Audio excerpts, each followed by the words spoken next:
To me, a mural's a story. It's something really powerful for you as an artist and for the people. They could talk to the people who that history matters. Since that common history is valuable, that it's not easy to forget, and it's something we should be proud of. Just a reminder that there's a lot of beautiful life here in our border city. They can make a place a destination. And it also builds a lot of good self-esteem in the community. And give an area a sense of community if it doesn't already have it. The murals here really speak to where we're from and where we're going. Between 87 and 85, things got really wild.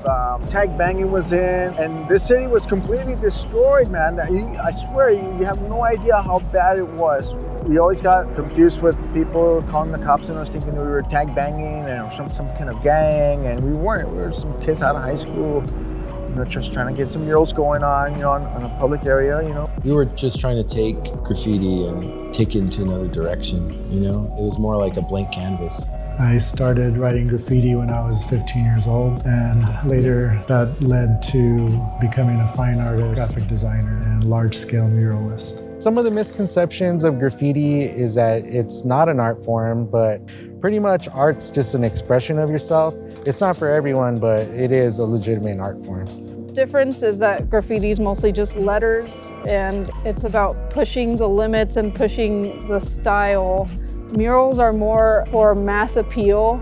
I guess you can't really have one without the other. Like, they just feed into each other a lot. A lot of the work that I've created recently is done with just spray paint. Just because, we're using spray paint, right? There's always that stereotype of like, oh, they must be tagging on this building illegally. But that's not the case, We just do jobs in the bigger scale with spray paint because it covers faster. In the early 90s, PD would be right here, having me against this wall right now, asking me where I stole my paint, or just straight up harassing me. I've also been arrested for it, and I kind of like not being on probation, so I haven't been painting that much lately, and I'm trying to branch out into more legal work because the graffiti stuff doesn't really seem to last anymore. There's a lot of art that's popping up now in El Paso that, I think is awesome. There's a lot of talented artists in the city, and I think that's something that people are starting to notice.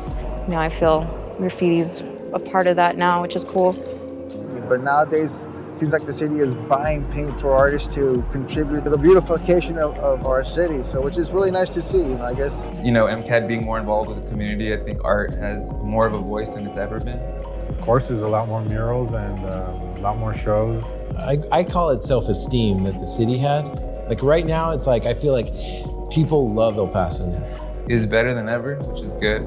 It's been a work in progress with the growth and the excitement and the buzz about the city. I would say 80% of the public art projects that we've done are now been gentrified, which is kind of a weird irony there, but there's more of an acceptance to murals. All of a sudden it's like beginning to blossom a lot.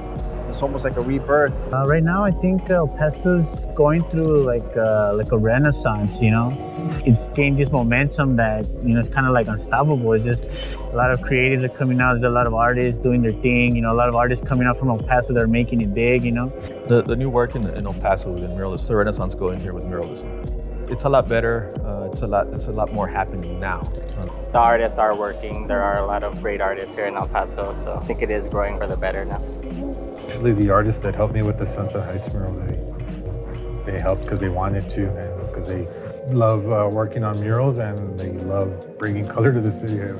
I've known that painting murals on some of these buildings has improved the neighborhoods. It makes the community look better. I think it engages the community more. It just gives the area, I feel like, just something beautiful to look at first and foremost. Art can basically change people's perception of a neighborhood. Murals and street art make an impact on the community. They bring a lot of social and cultural and economic benefits to an area.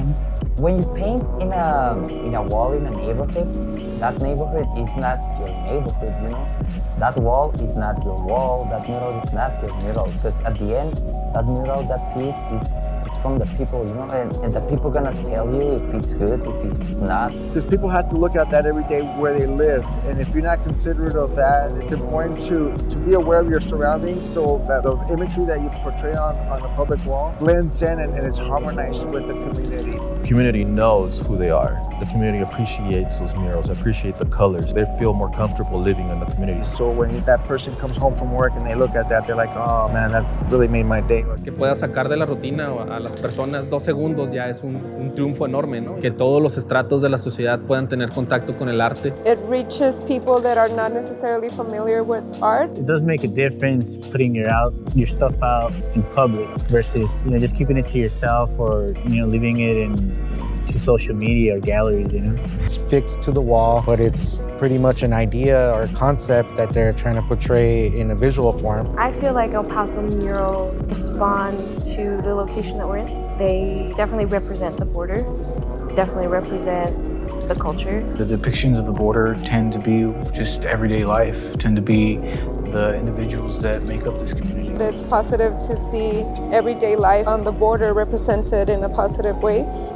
I felt the best way I can contribute was through my art. Through my work, I want to tell those stories of our communities, of our barrios, of our heroes, of our activists, of our people that had a lot of influence and importance in these communities. There are all these things that I use are part of my culture, and I use that in my art to show my identity. My work is a reflection of my place in El Paso. I was born and raised here, so I feel like I have just as much of an El Paso story as any other muralist here.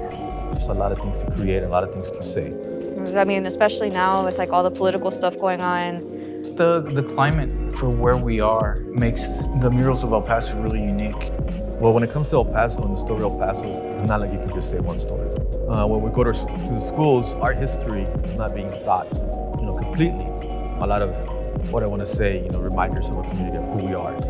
All different murals a second look. You know, you might pass it on your way to work or have seen it online and just quickly scroll, but there's artists behind all these walls, graffiti art and regular murals, and there's messages behind it. You know, it's almost like a fingerprint. If you die tomorrow, you rest assured that you know that you manifested your existence by placating you know, all these signatures or pieces of work that you left behind for people to enjoy or people to remember you by. We want everyone to keep going. We want the history to keep getting represented. We don't want to be forgotten. I don't think anyone wants to be forgotten above all, but basically it's just, you know, be proud of who you are. At the end of the day, I think art is very important because it's a very powerful tool that you can share with people to enhance their lives and enhance your life as well. How are you going to be proud of where you're from if you don't really know those true stories? So it's a beautiful blessing to share that with people. And that's why basically I love painting in El Paso, for the people of El Paso.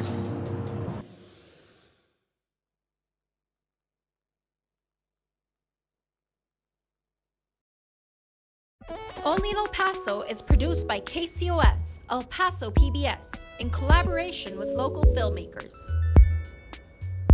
Only in El Paso is made possible with support from El Paso Museums and Cultural Affairs Department, working to develop a world-class arts community in El Paso. El Paso Electric, proud to be your local utility. Visit El Paso, raising the profile of El Paso to attract visitors near and far.